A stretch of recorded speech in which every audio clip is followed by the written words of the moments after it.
Hi, I'm Jess, and this is my first video response to the lecture on Italian Renaissance theater.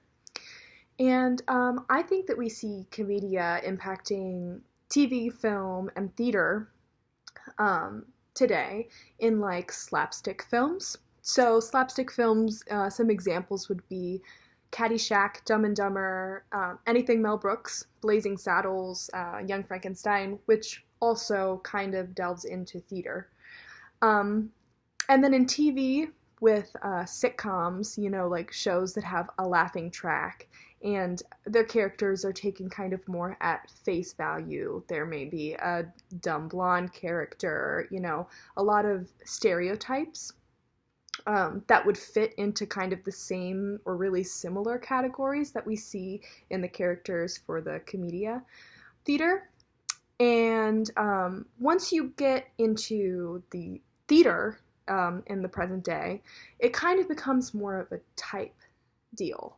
So we're constantly typing ourselves and being typed in casting, whether that be an ingenue, which is basically the same thing as the lovers, the attractive young people that the story revolves around. Or you have, a supporting character that provides comedic relief, which also kind of ties into the Lazzi that we see in Commedia, because, then it was a lot more crazy and less related to the story, but we still see that today, because when you have shows that are really dark, they always make sure to break it up with moments that are lighthearted, or maybe that you can laugh at, so that it's not just trudging through this dark piece of theater throughout the entire thing. There's usually some sort of scenes in between that give the audience a moment to relax and some relief from the drama.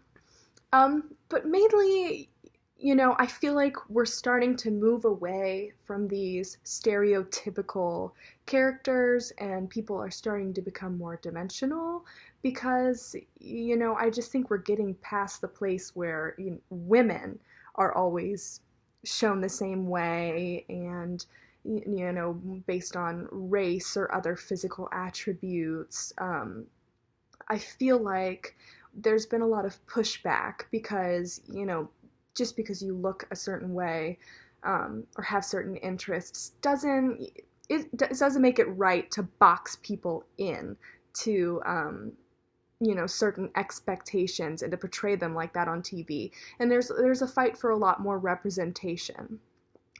Which is a very recent thing, especially in like Netflix TV and in kind of the newer forms of entertainment that you'll really notice that stuff.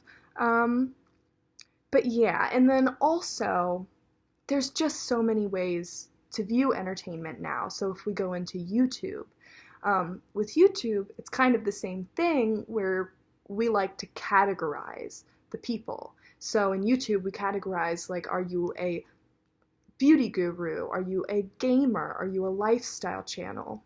And based on that, you're expected to put out a certain type of video. You have a certain expectation put on you in order to get views. And it's just interesting because we really, as a society, like to box ourselves off. And that's really limiting.